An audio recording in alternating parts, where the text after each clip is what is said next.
Alrighty. Well, welcome everyone, and thank you for attending our Sumo Logic customer brown bag session. Today, we are going to be focusing on logging.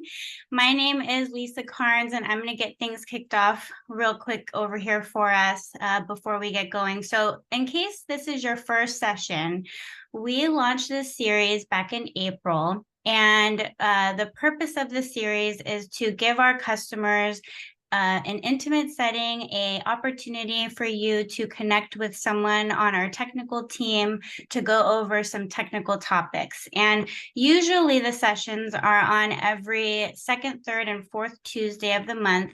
But given the holiday schedule, we've modified that a little bit. In the new year, we'll get back on to that normal schedule and flow of things. But for today and also next week will be our two customer sessions for the brown bag series for this year. And then we'll go into the normal things next year. So today I'm really excited to have one of our managers of our technical account managers, or TAMs for short, Gene. He's going to be covering some logging best practices. And as usual, if you have any questions, I've opened up the chat so that you can chat with everyone. You can also use the Q&A, and you could even raise your hand as well, and we can have you come off mute and ask the question too. So Gene's going to cover several things today. Actually, let me share my screen because I want to reorient the group on some of the topics. Okay, let's see. Oh, can everyone hear me? I think we got someone in the chat that maybe can't hear. Just confirming it was, yeah, okay, perfect. Thank you. Awesome. All right. So let's see here. Let me share my screen again.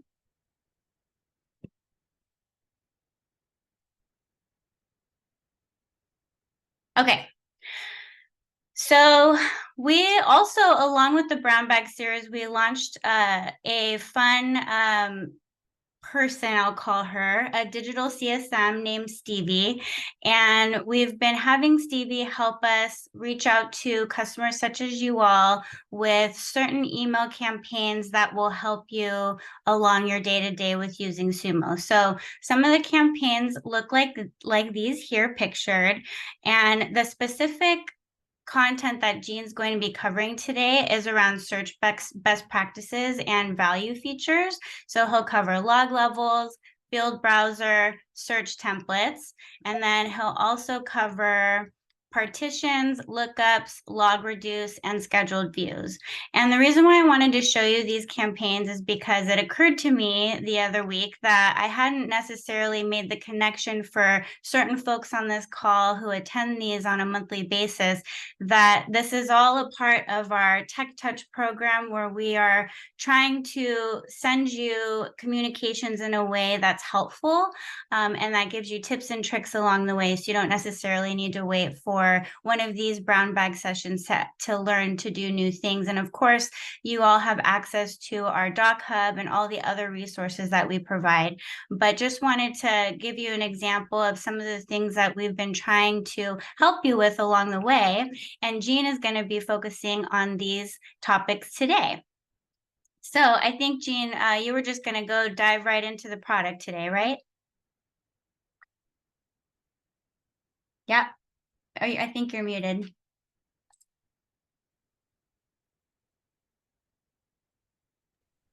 Sorry, I on mute because I was trying to shrink your screen, and then you stopped sharing and my window keep moving. And so yeah, I'm gonna jump right in. Thanks for the brief introduction. I see we have quite a few people on here. So a brief background on me. I was a customer for 8 years on the admin side, deployed Sumo, and was also the internal champion, taught many teams how to use Sumo. And I spent most of those 8 years being asked by our executive team here at Sumo why I didn't work at Sumo yet. but I have a huge passion for what we do, and I'm pretty excited for the opportunity to share some of these sort of tips and tricks on the logging side, because these, what, 2, 4, 6, 7, these 7 topics, wow, it's a handful. These are the kind of the core of what makes Sumo amazing. These are everyday functions that we're gonna go over, and I'm just gonna share a browser here.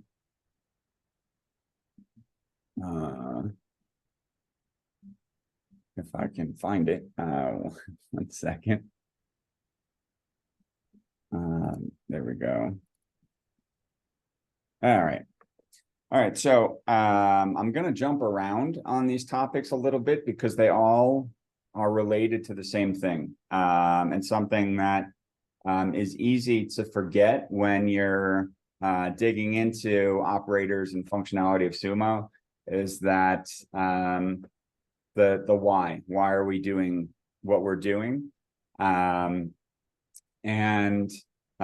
These particular functions are all aspects of lowering MTTI and MTTR, which is mean time to identify and mean time to resolve. So I guess we'll start with the log level. The log level function within Sumo, as you can see right here, I just picked one of our, oh, you know what? Let me just clarify so nobody feels uncomfortable with what I'm showing. This is one of our lab environments. This is the same environment that we use for our certifications and our training sessions. So this data is does not belong to anybody. It is training data.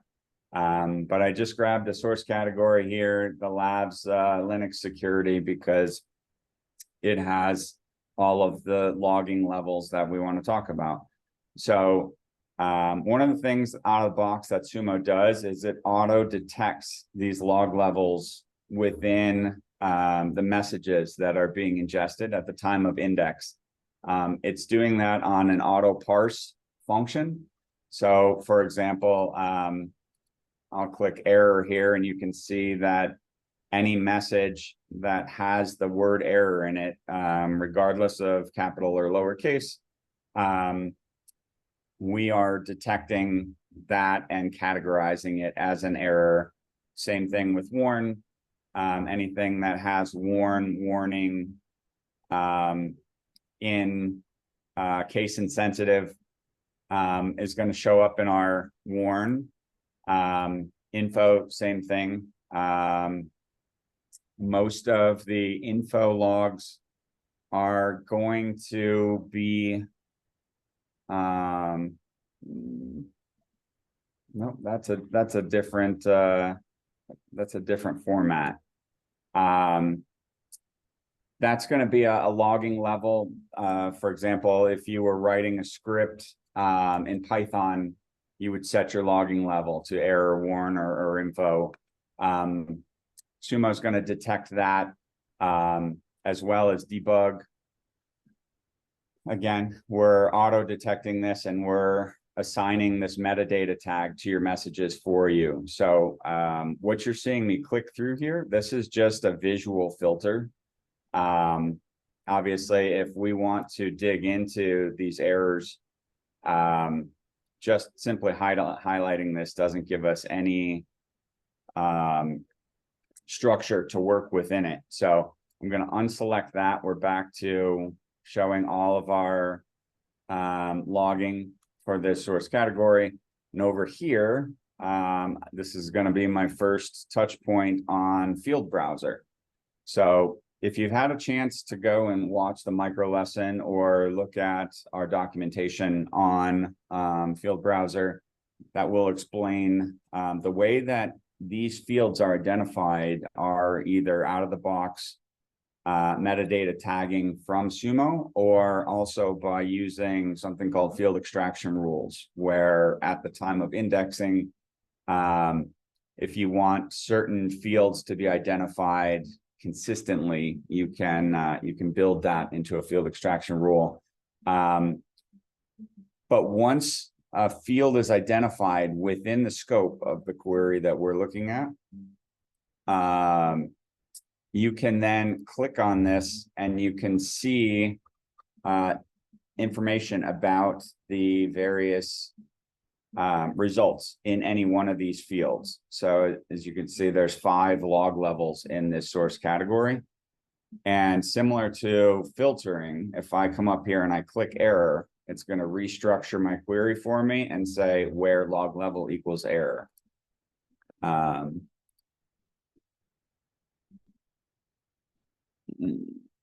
okay. Thanks, Lisa. I saw the chat. Oh yeah, don't worry. I'll probably be posting the docs along the way. And then if there's a question, I'll let you know. Okay. Great. Thanks. I just want to make sure nobody had a question there.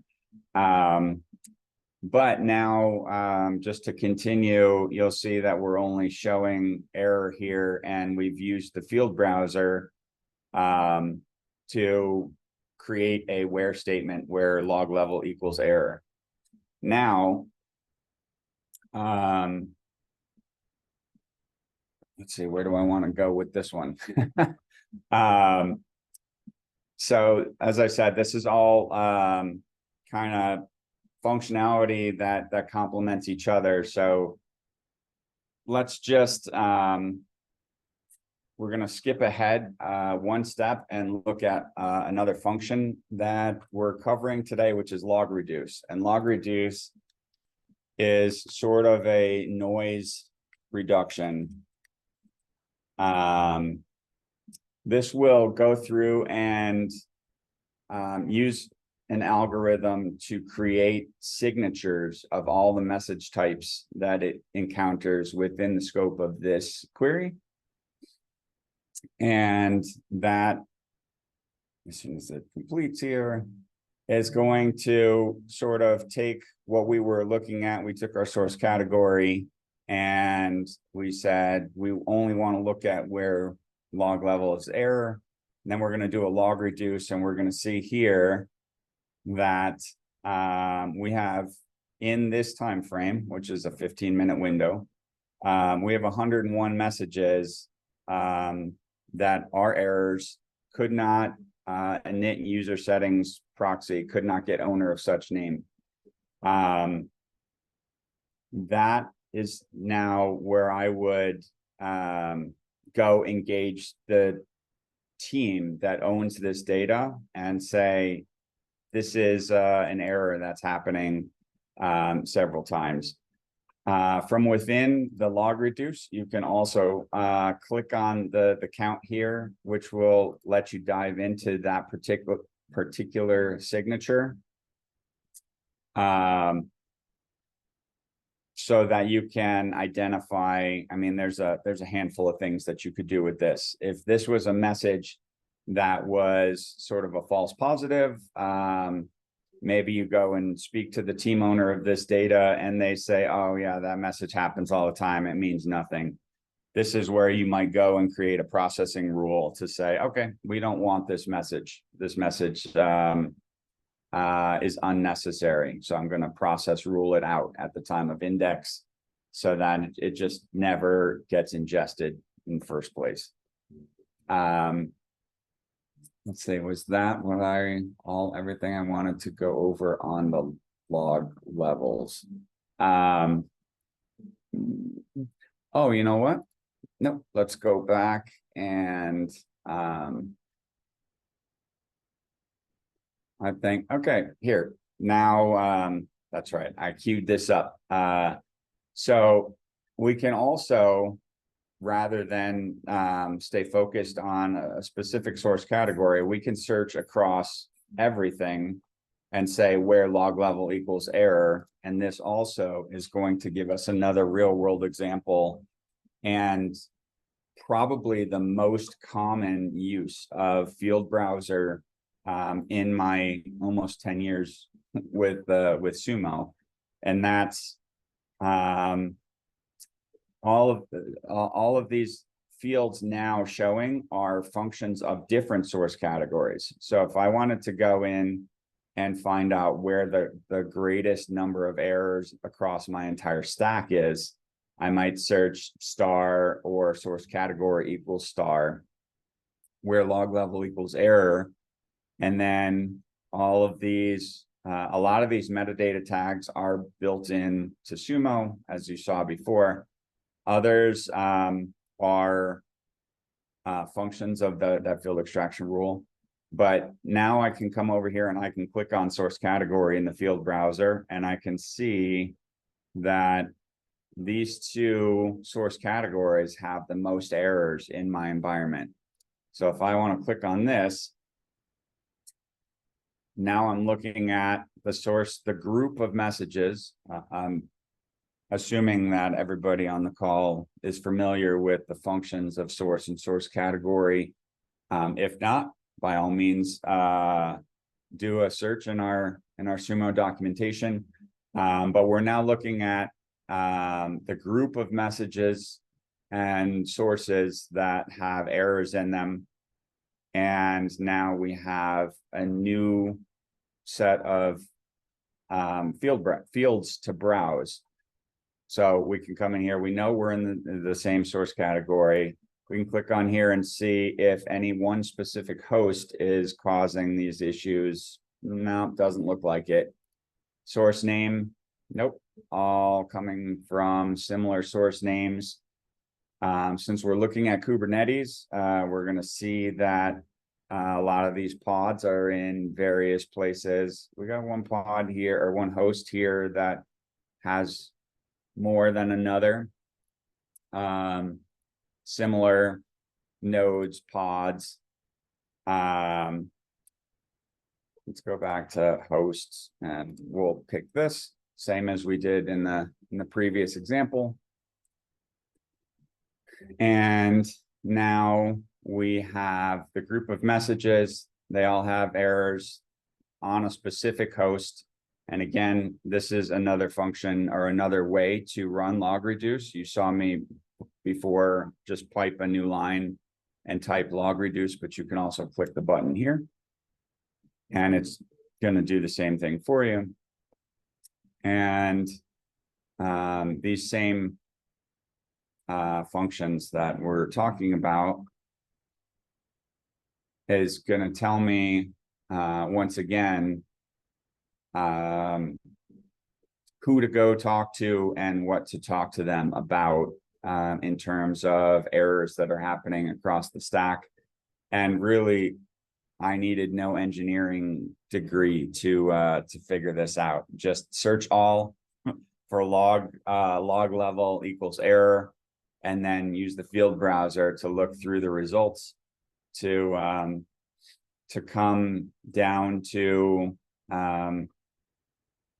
the mean time to identify, right? So 4,000, 5,000 connection is not available. So just to keep things reasonably brief, I would probably go engage my networking team on this particular error and say, we are having 10,000 errors, connection not available on this host. There's probably some sort of permission or firewall issue. So that's a real world kind of off the shoulder example of using log level, field browser, and log reduce to very quickly get down to the bottom of, say, the most common error that's happening across our stack.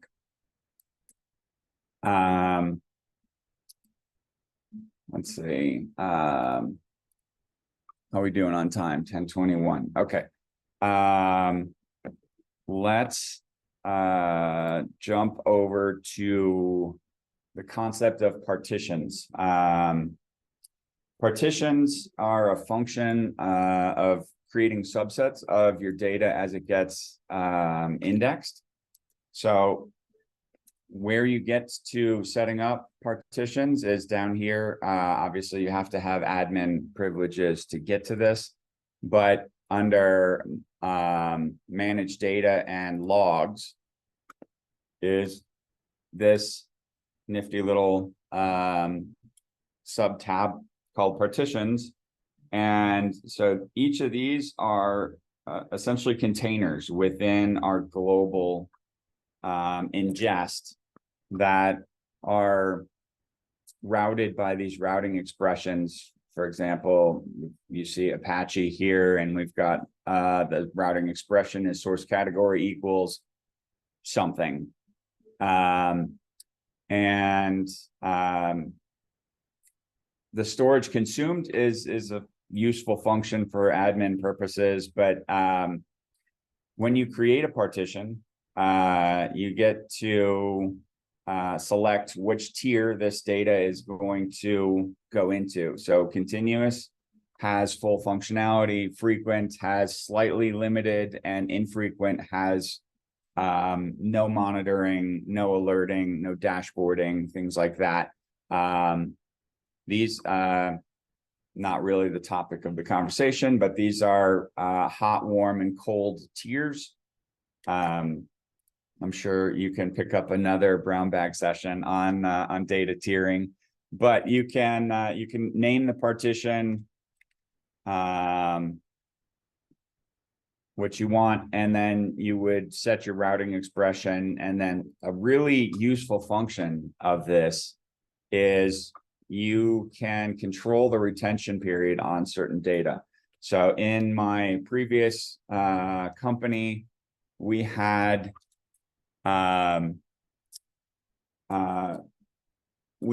compliance regulation to retain Okta data for up to a year.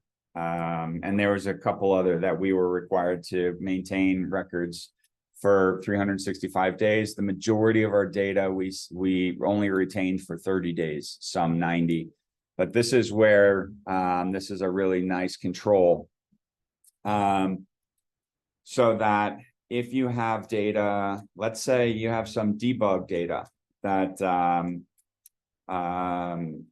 a testing environment only wants to use for 7 days. Actually, here's a good example of that right here. Certain data we might not want to store for our default 30 days. We only want to retain this data for 7 days, or in this case, 2 days.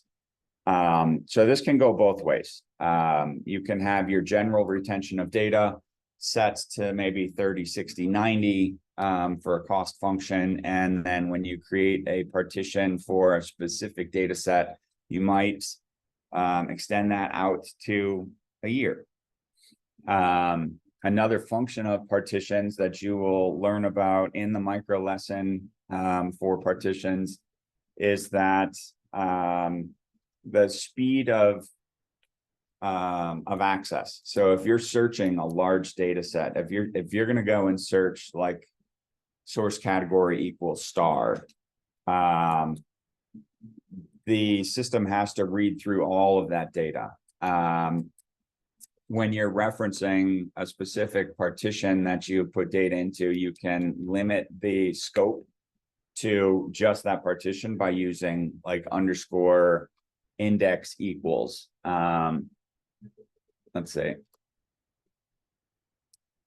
So this, I don't know if you caught that. When you're looking at partitions in this configuration, you can mouse over any one of these and just click on it and it will open and search for you. But you can see here, underscore index equals astronomy app. Now, if we're doing any kind of extensive searching on this, if I wanted to go and search for 3 days or 7 days, actually, knowing that is only set for 2 days, searching 7 days isn't going to do much. But now when I search a greater time period within this scope, it's only going to search that partition. So it's going to return results much faster. When you get into very big complex queries that are doing parsing and comparative language, if you're scanning 100, 150 gig of data, that might end up taking longer than you want it to. That's actually a great segue into scheduled views. I didn't intend for that to be, but again, just to go back, here's in this particular astronomy app, we've got errors and we've got info, and we've got our log browser over here. So anything that I would be looking for in this data set, maybe request authority. I don't know this data particularly, but anyways, the function is that you can create smaller subsets of data within your ingest with variable retentions that can increase your efficiency in interacting with that data. I don't think there's much else to talk about on that. As I said, I do recommend looking into the tiering, because that is a very common function of partitions, is setting different access levels for different data sets, and each of those have different costs associated with them. I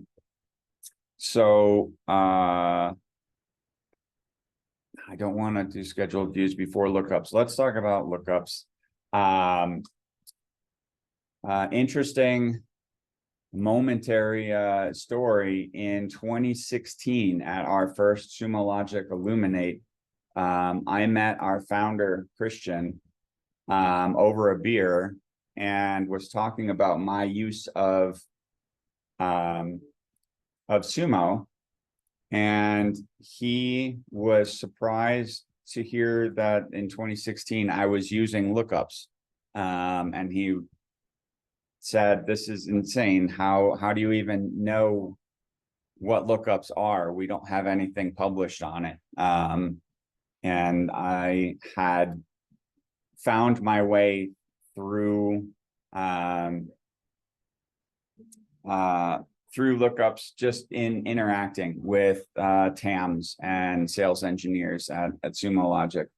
This account doesn't have any good lookups, but actually I meant to show you this yesterday, Lisa. I think this is a fantastic example of how lookups work. This query is kind of complicated. Don't worry, you don't need to understand the entirety of it. However, it is a good sort of nudge for the functionality of subquery. So if you are an advanced user and you are interested in doing sort of like joins in SQL, all I did here was I'm using a lookup to do a correlation of data that exists in two different places. So we're looking at data here that is part of our data volume app that you can deploy just by clicking app catalog and going into data. But I won't go into that. But this is just showing us all of our source categories and how much storage is being ingested in this time frame. And then this is just an extra thing that I built out for some customers that's showing how many credits per month this ingests is costing, and then the dollar amounts associated with those credits. However, if we were talking in a tiering sense, maybe I want to put data that isn't being accessed by any of my users into an infrequent or a lower tier of data. I need to know how many times these source categories are being queried. right? So the scenario, the picture that I'm painting here is that I need to know what the volume is of some of my data, and then I need to look at another data set for who's doing what with data in my organization. So I use the subquery here to create this right here is a lookup. And if I open up another tab here and I use the cat operator for that lookup, this is the result of my subquery. And again, not to get down in the weeds on the subquery itself, but if we look at our second query here, I'm looking at the first query is looking at the search usage. So it's counting how many times any user in our environment is searching this particular, any particular source category.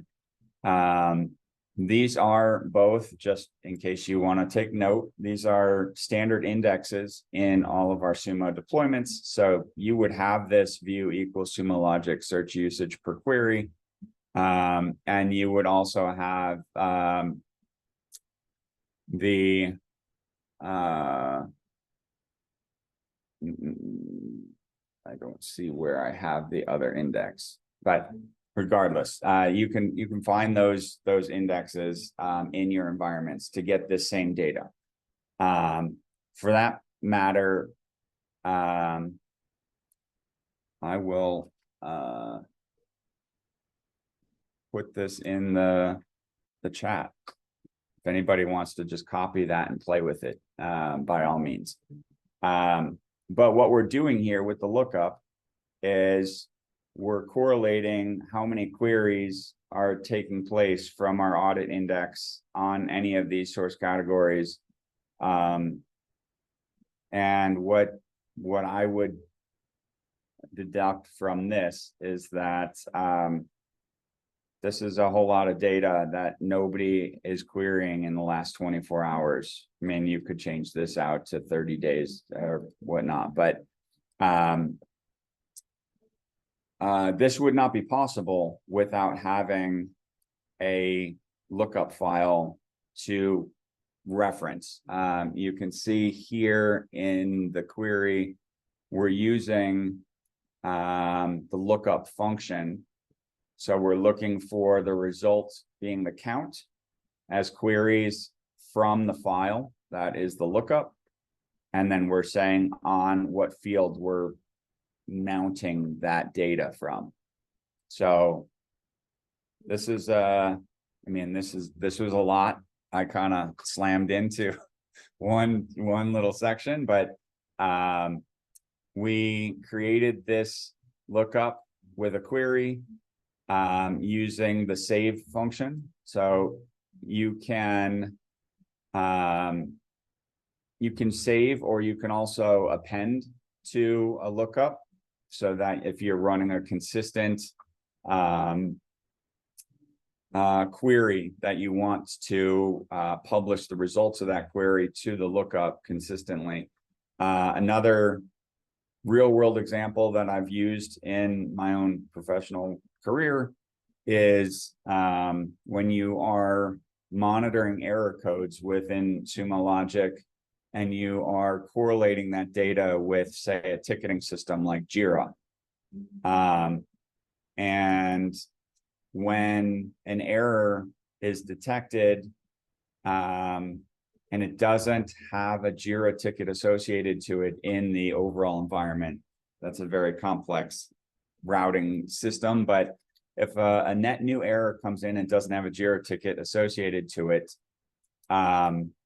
it will show up on a dashboard. And once somebody actually picks up that error and creates a Jira ticket for it, they update the lookup file that Jira ticket or that error code is now associated to a Jira ticket. And so you can use the lookup to exclude error codes that have already been addressed. That's a real world use of a lookup file. And so there are several ways to create lookup files. One is to use this save function within a query. Another is where you saw me earlier. If you click on the folder and you can go to add new, and you can create a new lookup. This is a fairly straightforward process. You would name the lookup, and in most cases, you're not going to need a time to live for table entries. When a lookup reaches its maximum size, I apologize, Lisa, I don't know what that size is off the top of my head, but you can set this for a first in, first out, or to just simply stop collecting data. And then two options here. If you want to manually create the table structure, you can just add whatever fields and names you want. And then the primary key, this is the searchable aspect of your lookup file. So if you were doing something like, let's see.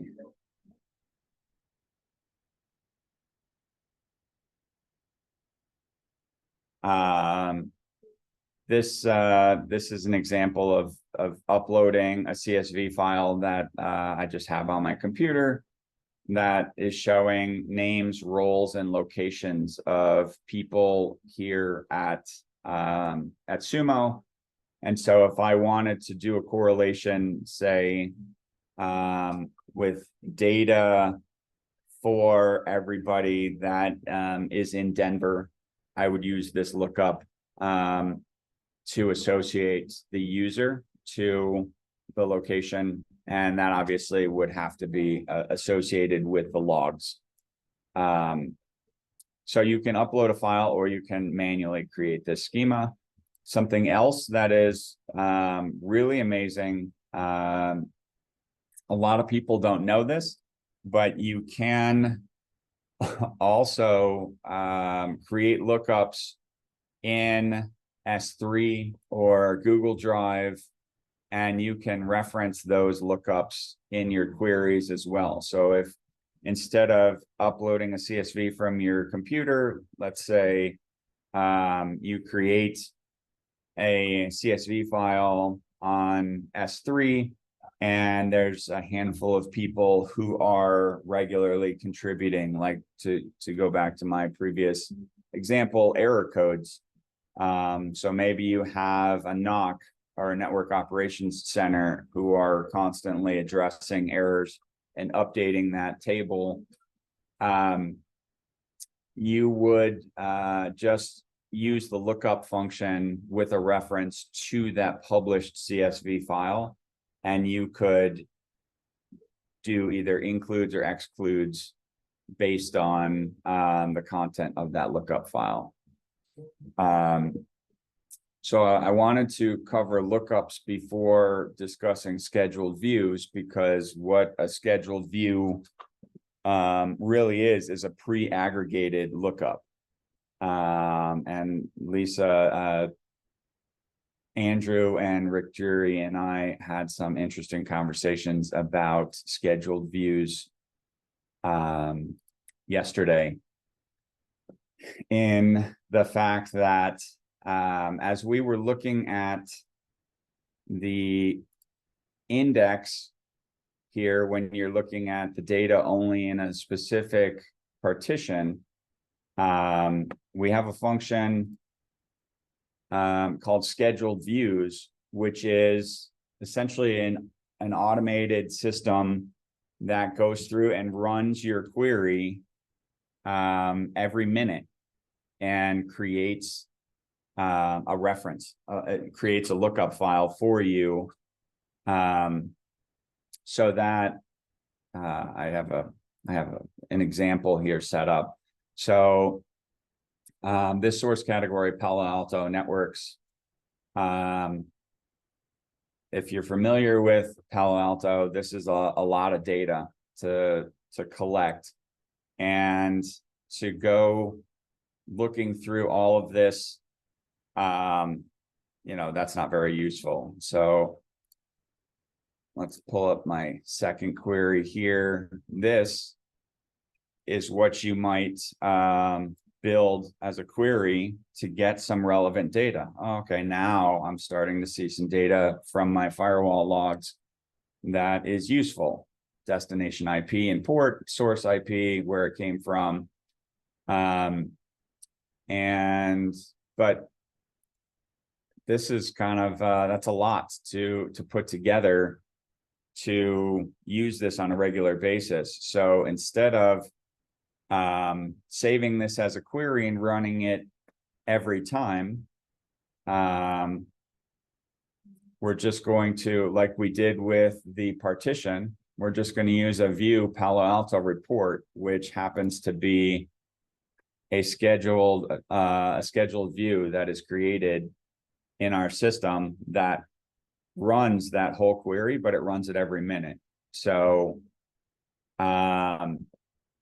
again, similar to the partition that I mentioned, you could retain this this scheduled view for 180 days on a data set that you are only storing in a partition for like 7 days. And if you wanted to go back and query 180 days of data, let's go.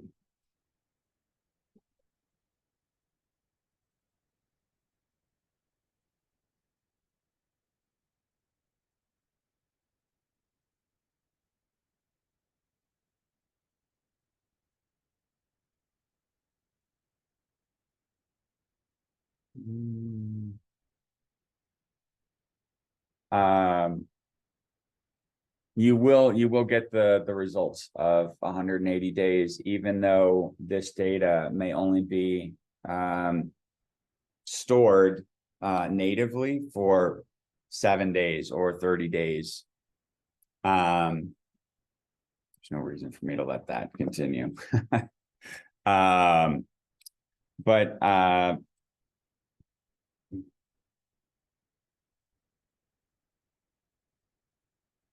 I didn't know that it would ignore that E. But this is basically for me to query 30 days took 7 seconds.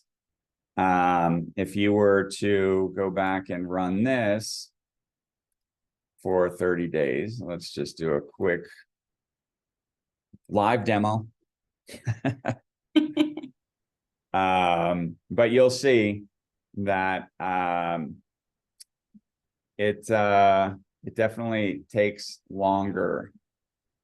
Sumo's awesome, so it's so half the time, 7 seconds to 14 seconds, still highlights the value and the fact that that scheduled view, you don't have to know what any of this parsing is. This is something that's created, and that view is created at the time of index.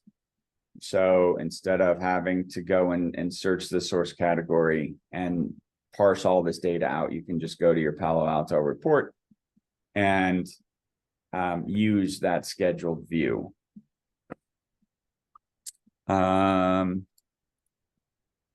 Let's see, how are we doing? Okay, search templates. That's my last topic. And I was going to remind you just in case. I will try to get through this. So this is a big one. I personally really love search templates because, sorry, I didn't mean to cut you off, Gene, but for users who are still learning how to write queries, but still need to get into Sumo for some quick value or answers to their questions, more seasoned users can create search templates for them for the specific use case they're looking for. And all they have to do, as you'll see when Gene demos it, is type in very little, and then they will get what they're looking for. And there's a big query behind it usually. Yeah, yeah, search templates are amazing. I'm just going to use this. This is an out of the box, again, app that's in our app catalog.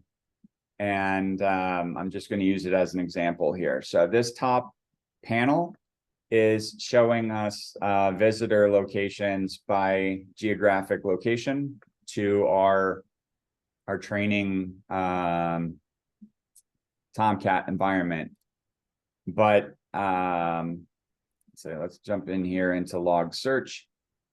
And I don't want to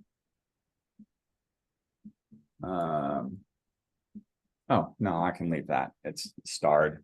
So I'm looking at this data here. Let's look at it in table format.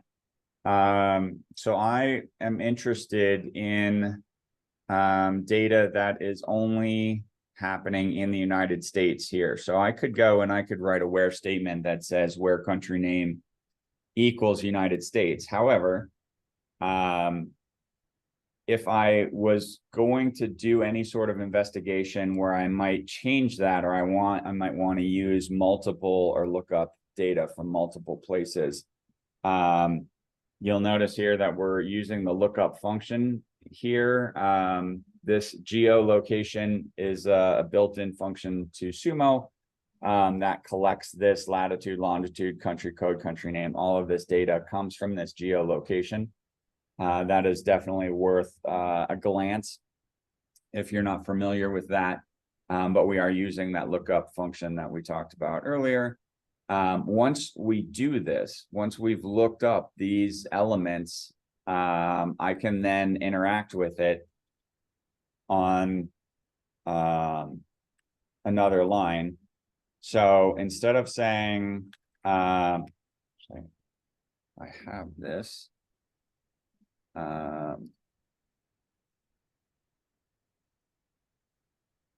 I did this earlier just to save me time on typing. If I use, instead of saying where country name matches United States, I can use two curly brackets to identify a search template. So now when I'm looking at my query, I have this ability to type a variable down here. So if I wanted to type United States, now it's going to filter my results for only the United States. And then if I want to go back to all of my results, I can change that back to an asterisk. And you know, I can go and say Brazil potentially, or you could do something like where exclamation point, and now I'm basically saying anything that is not United States. So it has quite a few uses in terms of querying, but then to correlate this back to the dashboard, you can also use template variables in a dashboard. And I'm just going to do this super quick. Country name. And so what I'm doing is I'm creating a template variable in my dashboard. This can be done with metrics or logs or custom lists. But I'm basically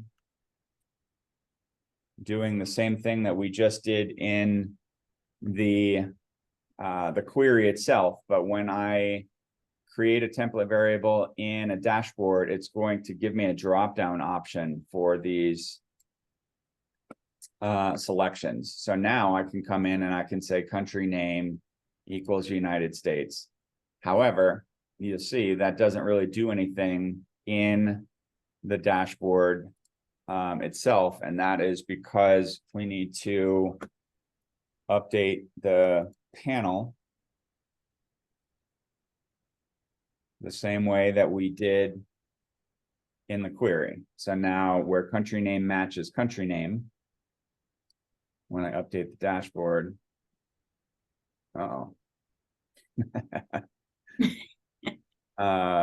what did I break there?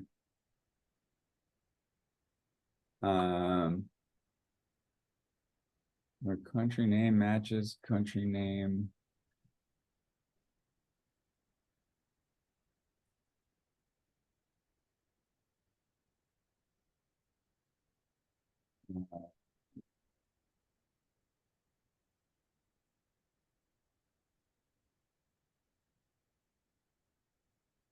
That should have worked, country name, unless I screwed up the template variable. Let's see.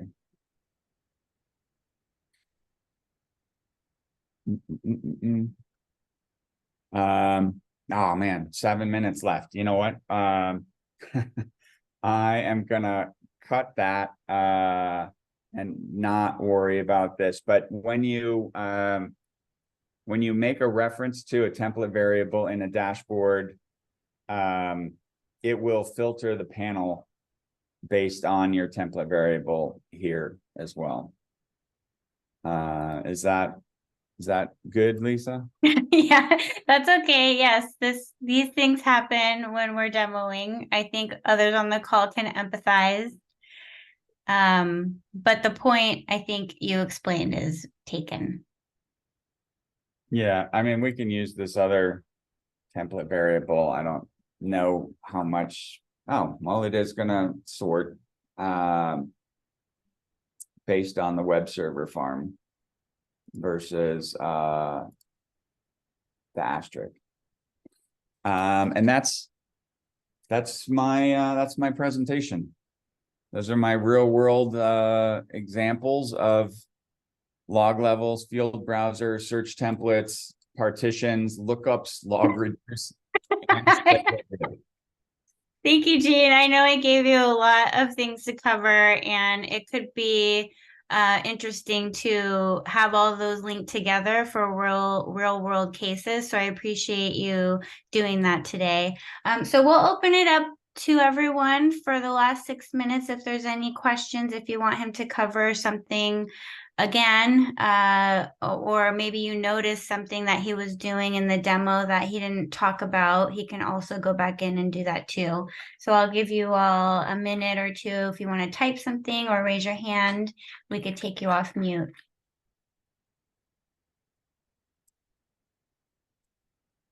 One thing that I noticed, Jay, oh my gosh, Jean, sorry, my next meeting's with Jay. Is when you had the queries up. So of course those queries, yes, Fraser, we will get a recording of this session for sure. So of course those queries came out of the box with certain things you were doing, but is there a purpose behind how a query is built in terms of order of operations? Is that a quick answer that you can give? Yeah, absolutely. I mean, the start of a query obviously is a specific scope. And then the second part of a query generally is your parse statements. So you're you're selecting what data set you're querying, and then you are specifically extracting fields out of that data so you can categorize them. Then you would be doing any kind of correlation, lookup, comparison, and then you would generally do an aggregation. So you're doing a count, or you're doing a sum, or you're doing an average, or using a max or a min operator. So those are all aggregates, and that is actually a good point in terms of scheduled views, because as I mentioned, a scheduled view is a pre-aggregated lookup. So you will find in the documentation and in the micro lesson that best practice for scheduled view is to aggregate that data in some way. Count your number of results, count your comparative results, and output generally an aggregate result will have a sum or an average or a count associated to it. And I also noticed that you did 2 backslashes to hide that line, and then it just reverted it to the original query without the line you added, right? That looks like a little hack in case anyone didn't catch that. Yeah, a double backslash is a comment. So you would be commenting out the line. And actually another little hack that that I learned, if you're on a Mac, I have to go around my Windows keyboard here, but you can select a group of lines by holding your Alt key. So you can get one line down the whole or down a handful of lines, and then you can comment out one time. That only, as far as I know, that only works on a Mac. Judging by the look on your face, Lisa, you are not familiar with that one. No, I was trying to find it in the docs too. I'm like, I didn't know we could do that. No, it's an option key on a Mac keyboard, and so it is like right in here. You can hold the option key, and you see that the cursor changes to a plus, and you can drag that down. So if you wanted to comment out all of those lines, you could do that in one action. Cool. Awesome.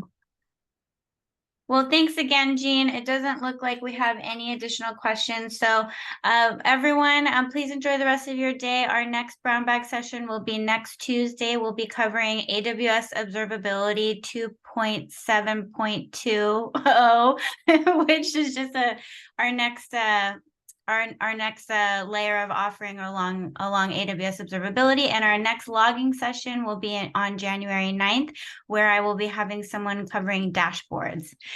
So hope everyone has a great day, and thanks again for joining. Bye.